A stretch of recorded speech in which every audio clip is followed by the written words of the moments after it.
I did not start recording. Oh, sorry. So we get mean sea level and latitude longitude in our topographic maps from Everest 1956, and in case of GNSS receivers, the coordinates x, y and z are measured in WGS84 datum, right? So here you can see in this slide, I have just shown you three surfaces. One is topographic surface, which is in green line, which is undulating, and one red dotted line is ellipsoid surface, and the third one is geoid blue line. So what is geoid? What is ellipsoid? What is topographic surface? That you should be clear. In case of topographic surface, that is the surface which we see of the earth. We have mountain, we have depressions, etc. That is our topographic surface. And the geoid surface is in fact the gravity potential surface of the earth. Along the surface, gravity force of the earth is equal. That is geoid surface. That is known as geoid surface. So you can just say, yes, what is geoid? It is equigravity potential surface, and it is on the earth represented by the sea surface. Sea surface represent the geoid surface. On the surface of the earth you come, it is this gravity potential surface is not seen. It may be below or maybe above of the surface, but the sea surface, which you know is again undulating all the time, it is fluctuating, and that fluctuation is because of the variation in the gravity of the earth, and it is also other bodies are also generating the gravity force. So that is why it is all the time fluctuating. You go to the sea, you will observe that it is not consistent, it is again fluctuating all the time. So for referencing, can we consider the topographic maps, topographic surface? No, we cannot consider the topographic surface for reference, because today you take the reference of this surface for measuring height of any of the feature or location of the feature. Tomorrow, after say 5 years of duration, you go and again measure the height of that feature. That height may change because the surface of the earth is dynamic. It is not, you know, consistent. It is dynamic surface. So natural agencies are acting on the surface, on the topographic surface, and it is changed. So it cannot be used as a reference surface. And geoid surface cannot be used for reference because it is undulating. It is also not smooth. So what is the way for us to measure to consider the reference? That is why in case of this satellite based positioning system, an imaginary surface has been considered. It is mathematical. It does not exist, no physical appearance. Only mathematical values have been taken. So that is WGS84 datum or surface, you can call, has been considered in case of GNSS measurements. Okay, because it is mathematical, so it is smooth, it is not changing all the time, will be smooth, okay, and uniform everywhere.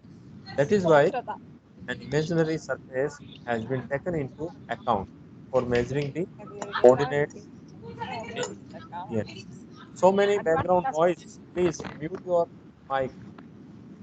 अरे कुछ पूछ रही हूँ जवाब तो दिया करो Oh, please mute your mic.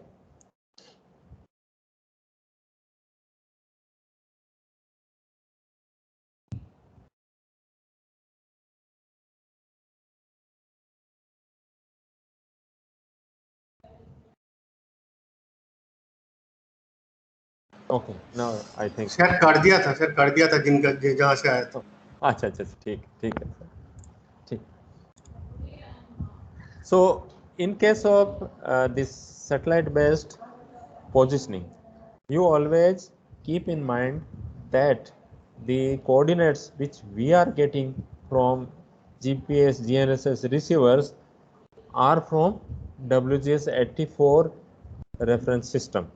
WGS stand for World Geodetic System, and it was defined in 1984 by US Department of Defense. That is why it is known as WGS84. It is used in case of Navistar GPS. Okay, and at present we are using that only. But in advanced receivers, we can also get signal from the satellites of yes, GLONASS, right?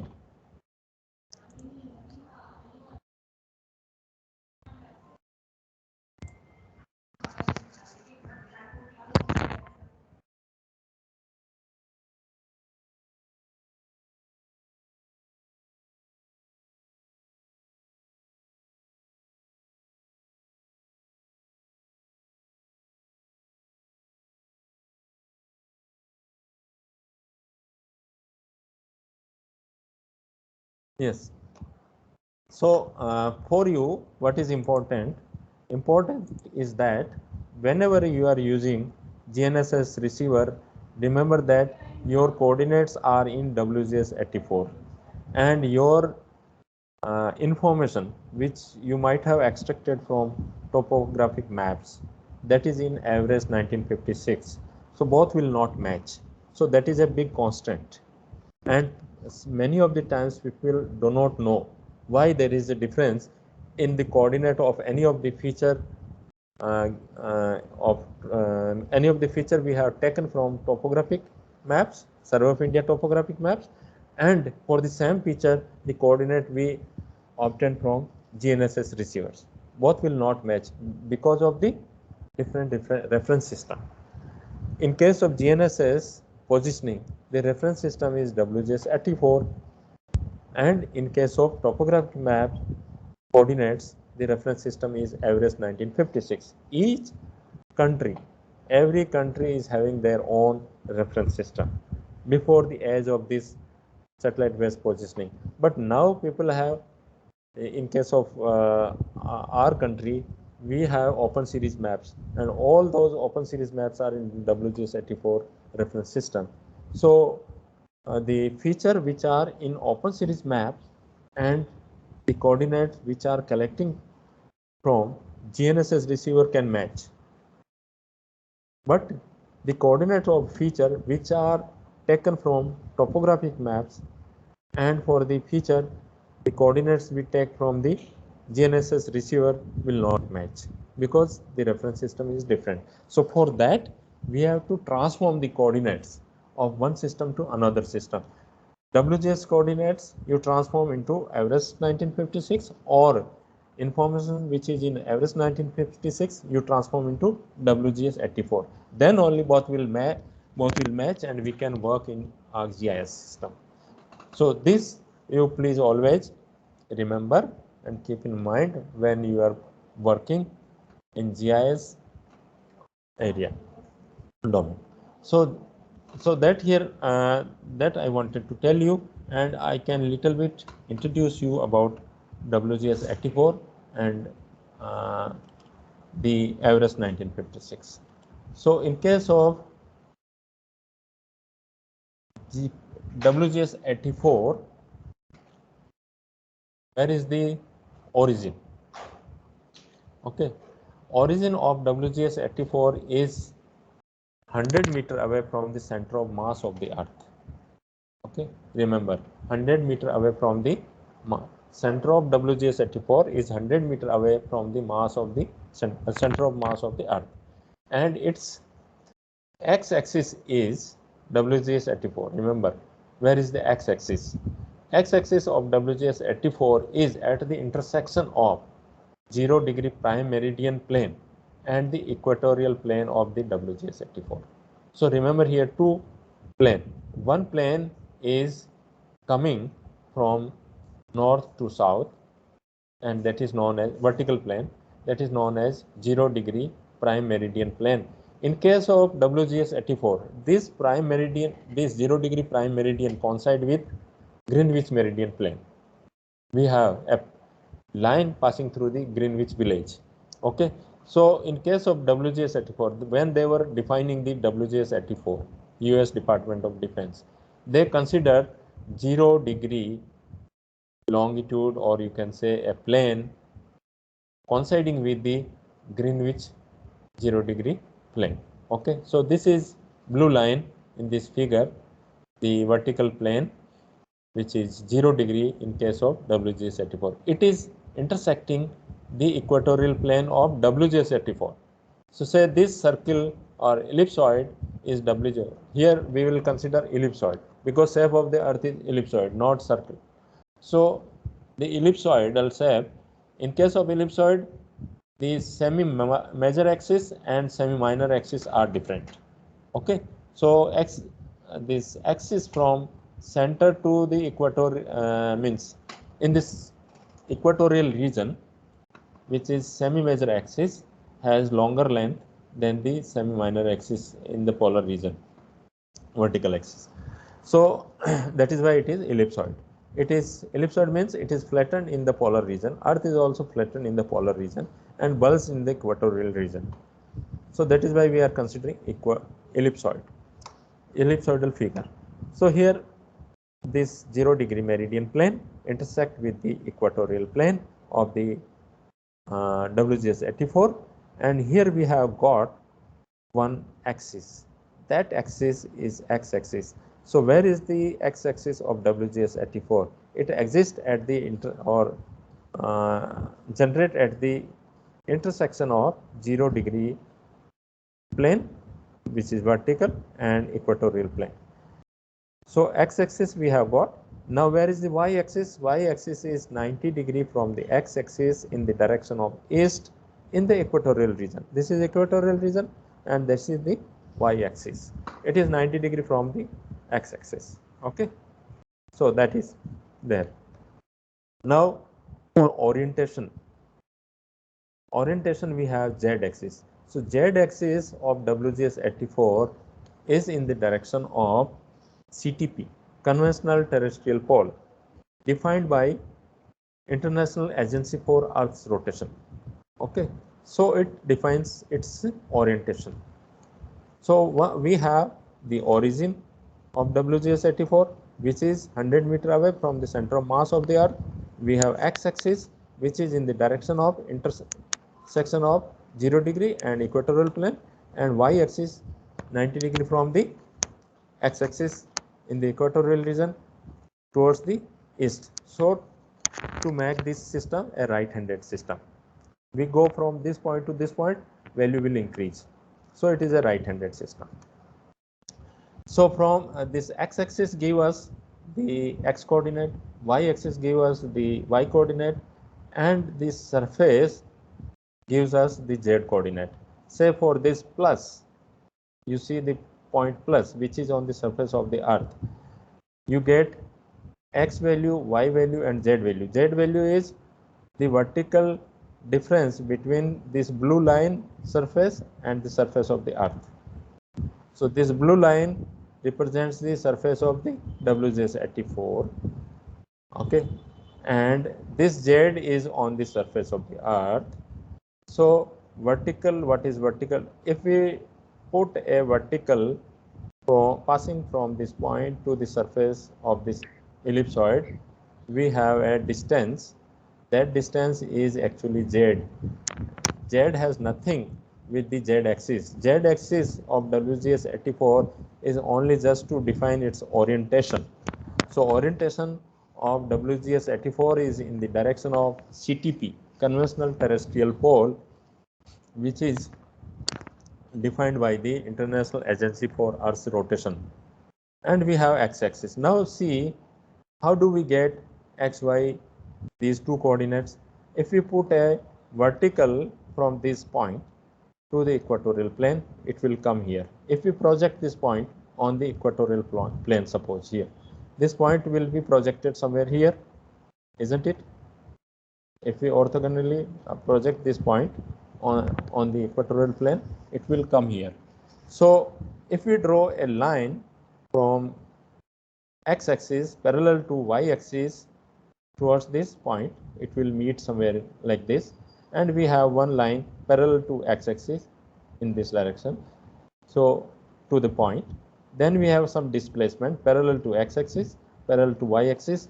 So parallel to x-axis is x value, okay, and parallel to y-axis is y value of the point. So in that way we get x, y, z in when we get points or whatever feature we collect with the help of GNSS receiver, we get the x, y, z. So that is important. We are using GPS receivers, we are using GNSS receivers, but we don't know where from x has come, where from y has come, where from z has come, okay, and we unknowingly sometimes try to match with the existing information, and existing information is in Everest 1956, so both will not match and we are in trouble. Why these values are not matching? Maybe because of some error or so. It is not because of some error, it is because of different reference systems, right? So remember all the times that whenever we are mixing two information, we have to convert one information to the another information through some calculation, okay. So some algo are there and some softwares are there.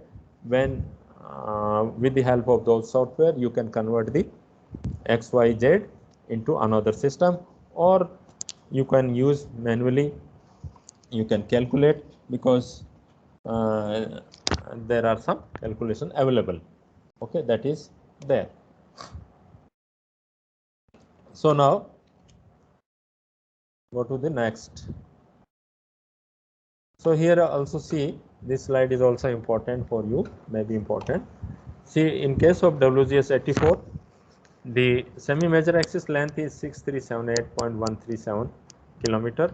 Semi-minor axis length is 6356.7523 kilometer, and flattening of WGS 84 is 1/298.257. These are parameters of WGS 84. I talked of the center of origin of WGS 84. I talked of the direction which is parallel to the CTP, z axis is parallel to the CTP or in the direction of CTP, and these are the axes. Because why these parameters are important? These parameters are important when we transform the coordinates from one system to another system.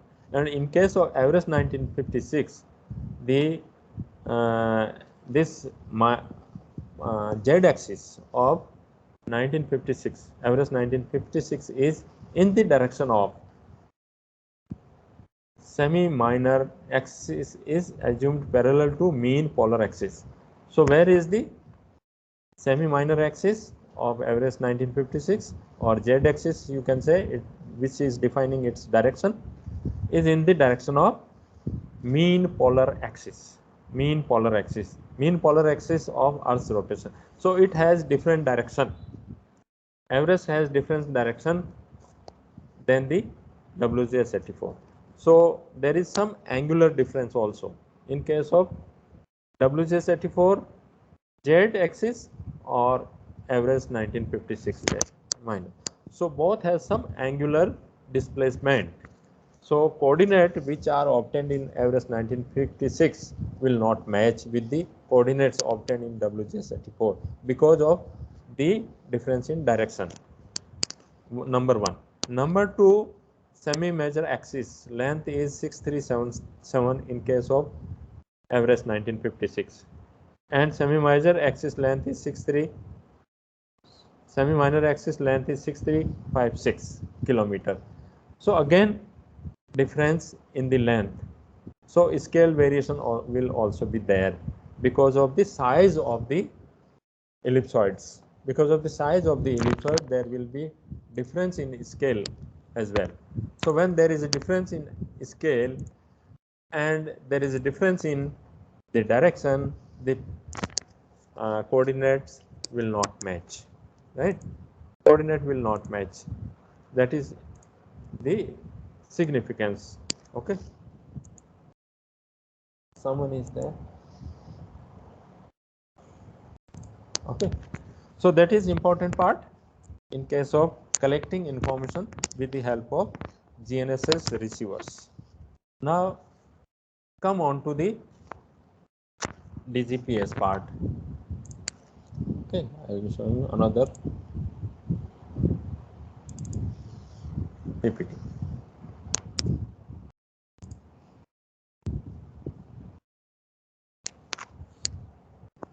See, I was talking of the datum A and datum B. Consider this is datum WGS84, this is as average 1956, and you can find here the difference. So coordinate will be different. Okay, so that I have already explained. Now the concept of DGPS, which is also very important. So what is that? Just see, one receiver in this diagram is here and another is here in at the back of the person who is collecting the data. Okay, and this concept is known as differential global positioning system. Differential, so some difference. Okay, so some difference is what? As I was telling you that so many errors are there in case of positioning, satellite based positioning. So when one receiver is used, what are the errors? When two receivers are used, what are the errors? So sources of error, as I was telling, the significant one is ephemeris and atmospheric multipath, right? And the one more important influence on the accuracy of positioning is the satellite geometry in the sky. If all the satellites are, because satellites are moving in the orbit, so there may happen that sometimes satellites are closely spaced and sometimes satellites are well distributed in the sky.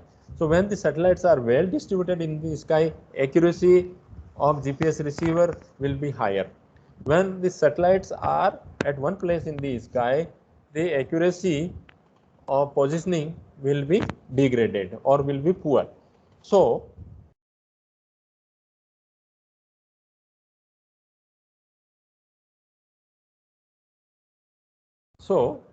suppose a receiver is continuously working for a longer duration, then the influence of satellite geometry can be overcome. Okay, because if a receiver works for 1 hour, 2 hours of continuously, then what happens? The effect of the geometry can be nullified. How it can be nullified? Because in 1 hour or 2 hour of observation time, in between, sometimes satellite geometry will be favorable to higher positioning accuracy, and sometime it will be not. It will not. So if suppose we allow a GPS receiver to observe a point for a longer period, obviously the geometric effect of the satellite will be taken care. And if we don't allow our receiver to observe a point for a longer duration, then there may be chances that the effect of satellite geometry is there and the positioning accuracy is poor. Okay, so to overcome this and to overcome other factors of the atmospheric error, etc., people have come out with the technique. That technique is that one GPS receiver is allowed to observe a point for a longer duration. Okay, and consider that positioning highly accurate, and the other receiver will go and collect the data. So this highly accurate positioning of the GPS receiver, which was obtained by observing the point for a longer period, is stored in its memory of the receiver, and that receiver again start observing the position. So there will be difference in the true position and measured position. See here, I have mentioned true XYZ, which was obtained by observing a point for a longer period of time, and then the same point is observed with shorter duration of time for any other time. So there will be difference because of errors. So true position we consider it is there in its memory of the receiver, and measured position is there. So difference is obtained. If we find out the difference of true position and measured position, we get some delta here. So that delta is equal to the error in the system. Okay, and this can be communicated to this rover, and this rover, which is not allowed to observe points for a longer duration, for 1 minute, 2 minutes, we are giving here and capturing the data and moving because to cover the larger area or to capture the so many points. Okay, otherwise what will happen if we don't allow this receiver or we allow this receiver to observe points for a longer duration, we would be able to capture very few amount of data in a day. Okay, so we don't save time here.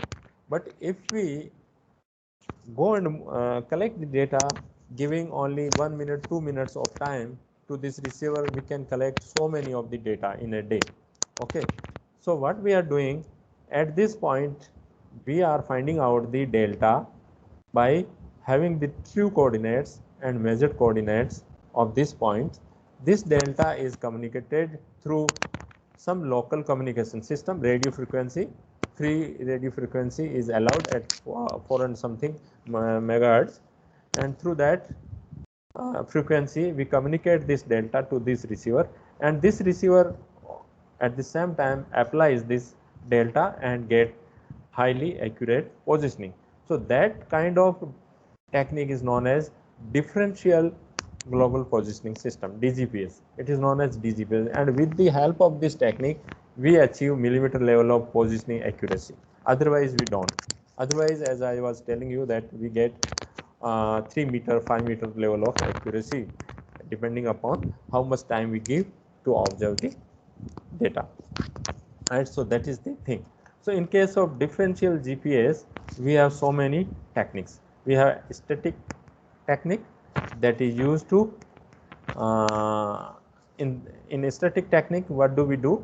Both the receiver will remain stationary for a longer period, maybe 1 hour or 2 hours, and we can achieve high accuracy in this system. And this is used mainly for tectonic studies. Suppose some fault line is, say, some earth block is moving or not, some deformation taking or not, and if we want to mark some control points, in that case we can also use this static techniques. And then we have a rapid static technique. So there is another technique which is available in GPS receivers. By that, giving only 1/4 of time, we can achieve the similar level of accuracy in case of static and rapid static. Then we have a important one I'll be talking, stop and go technique. It is also very popular technique. And in case of stop and go, this receiver will remain stationary. This receiver will go and will remain stationary, collect the node and move and collect the point. See here in this figure, this is the example of the stop and go technique. Say we want to capture this feature, so this node we capture in static mode, and this line we capture in kinematic mode. So a receiver has option to be stationary or to be kinematic. So we will select in the receiver both stationary as well as kinematic option, so to capture such kind of data in the field. So here, to capture this node, we will be stationary. We will ask our receiver to be stationary. There is option, and capture this point for a couple of minutes, and then switch your mode from static to kinematic and capture this line. Go to this node, again switch your mode from kinematic to static, capture this node for a couple of minutes, then same thing, you can do and capture all the data. So in this method, in a day of a time, we can capture large amount of data. So this method is very useful when we have high density of data, and it is very efficient, and with this method we can capture a lot of data, and we can save the time, and it is also a cost effective method. And this true kinematic method is used when we installed our GPS receiver on some moving platform, maybe on the aircraft, maybe on the missiles, or maybe on a vehicle, to capture, say for example, road, to capture, say for example, pipeline. And in case of pipeline, we can use stop and go, but true kinematic is used when a GPS receiver is mounted on a vehicle on moving platform, rather you can say moving platform. So on the moving platform, your receiver is installed, mounted, and at the beginning of the receiver, we have to resolve the ambiguity, and ambiguity is nothing but the unknown number of cycle between receiver and satellite, as I was telling you.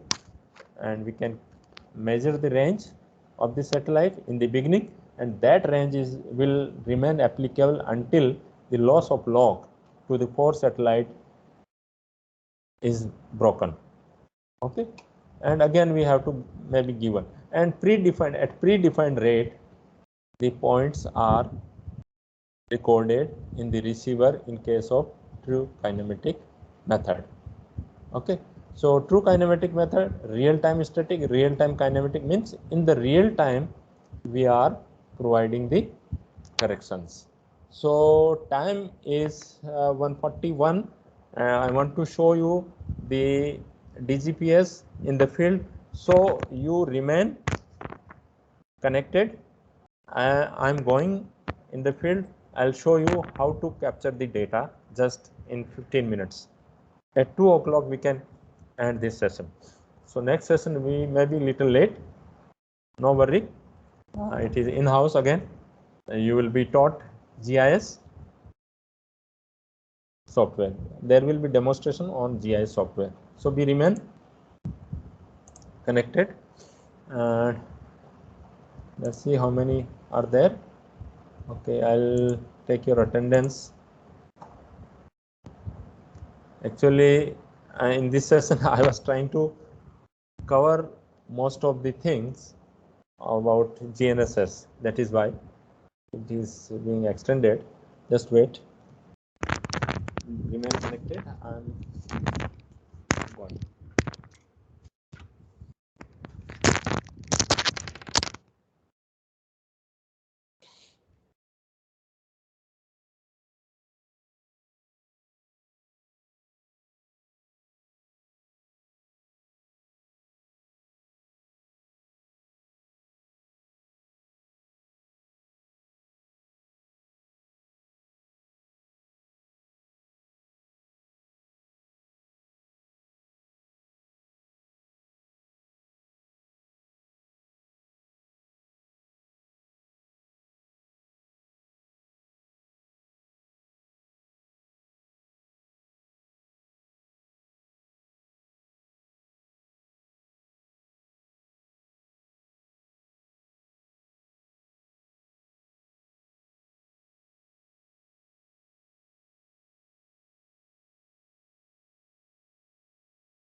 करते हैं।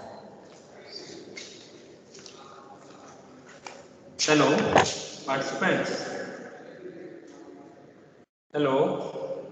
Yes, sir. We have just, in order to demonstrate this GNSS receiver, we have just installed. Just here, you can see in this slide. So can we move? Yeah. Yes, just wait. I am showing you.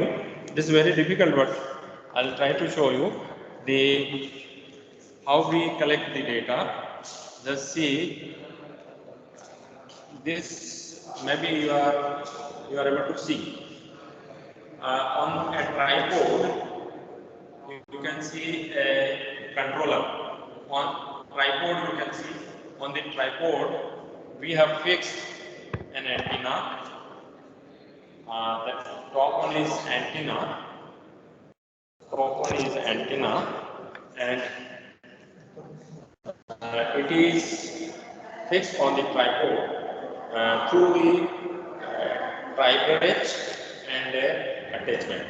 Two things are fixed on the tripod. First of all, when we go in the field, we have to be in the open area firstly. That is important in capturing the data. We cannot, these satellite signals are very, very feeble. They are transmitted at 50 watt only. So that is why they get attenuated and we don't get, no problem, no problem. हाँ, तुम camera से चलेगा आपका इससे तुम खाली दिखा काम करो. Okay.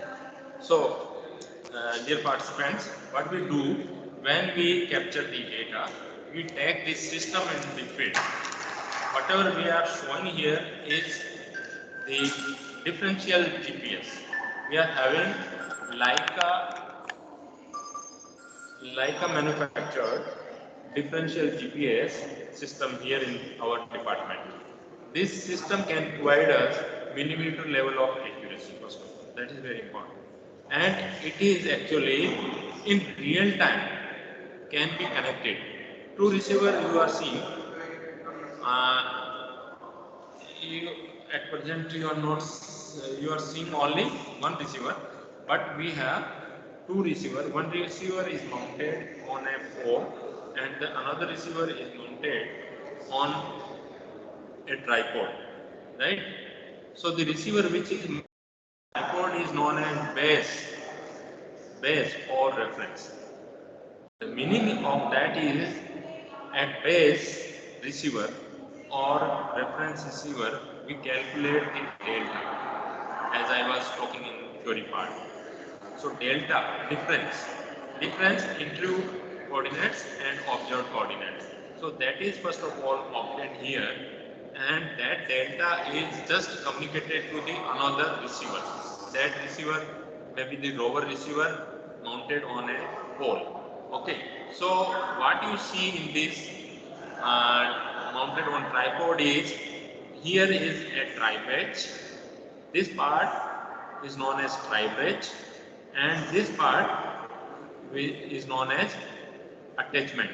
And on the attachment, we can fix this sensor. This is known as sensor, and on the sensor we can have one antenna. So this is antenna and this is sensor. This sensor, because this is a very advanced system, so in this sensor we can store data, we can receive signal from the other receiver, and those signals, those data which are collected here or stored here can be, transferred in PC later on, and we can use in our GI system. So this controller is actually control this working of this sensor. So here in this controller, we have options like you can create job.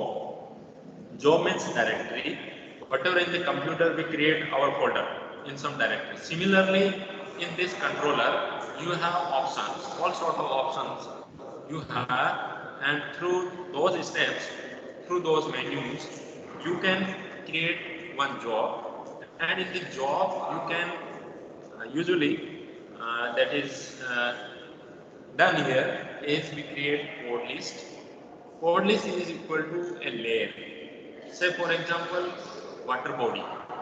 Okay, so job can be your area, and in that job water body layer you can create, and in the water body layer again we have option to create the code. Okay, so code equals to the feature. Suppose in water body layer you reach to some pond. Okay, so pond is a, you will capture in the form of polygon, right? Yeah, you move along the boundary of the pond, keeping in your hand the receiver.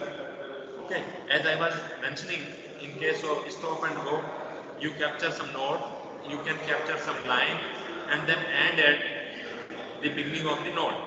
So you will get, say here in this image, this is one reservoir. Okay, we want to capture this reservoir. So you will be having one receiver and reach to here, and here you will capture one node, then you will capture this line, and again you capture here one node, and move like. It is up to you.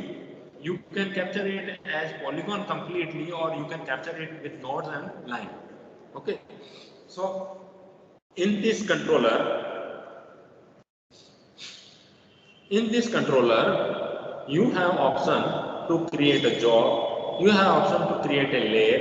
It may be water body, it may be a road, it may be a forest, it may be a wasteland, it may be a cropland, many things, whatever the layer we create in GIS, right? So all such layers can be created here, and codes are created. Codes are equal to the features in GIS. In case of GIS, we have suppose one layer, which is, as I was telling you, the water body. In water body, you will be capturing the lake, you will be capturing the reservoir, you will be capturing the pond. Okay, so all those will be the features. They are equivalent here in, we call them as code. So code is created here. We create first the job, we create then code list, then create the job, code, and then we start capturing the data. So when you are capturing the data with the help of the rover, and from this receiver, from this point, the data is calculated and transmitted to the rover, and your location will be as good as the data is captured for a long high accuracy. So another receiver you can see here mounted on this tripod, but we also have a system which is not mounted on tripod. We have pole. Over the pole you can mount this one, and that is easy to move and capture the data because that is lighter one. So you can easily move and capture a lot of data with the help of that with a high accuracy. So this is actually the system by which you can capture a lot of data. So actually I wanted to show you how to create things one by one. नहीं मैं बोलूँ सुनाई नहीं देगा anyway. So it is on camera. Can you see this controller? See the controller. In the controller, दिख नहीं रहा है. दिख रहा है? Can you see the controller? No, sir. Yeah. Okay. Then in this controller you can see the alphanumeric keys. Okay. So power button is there. So from power button we can switch on and switch off this system. And here in the screen, option is use GPS only, use total station only, use both GPS and total station. So 3 modes are there in this case. I don't know you are able to see or not. Not Okay. able to see. So normally we enter through this, and then we create the job, we create the code list, we create the codes. Codes may be created as point, line, and polygon here. Okay, so that facility is there in the software. It is very good software, and this way data are collected. Some limitation is there because of the online. Maybe some issue.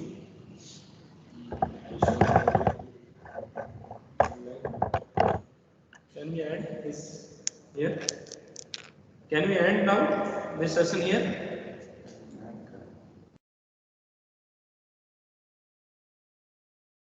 If you have some question, query, how to capture, etc., then I can address that questions.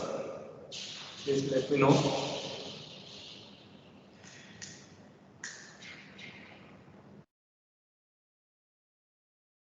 Is it okay? Can we have stop? Can I stop here? Hello? Yes, sir. Huh? Yes, please tell me. Yes, please tell me.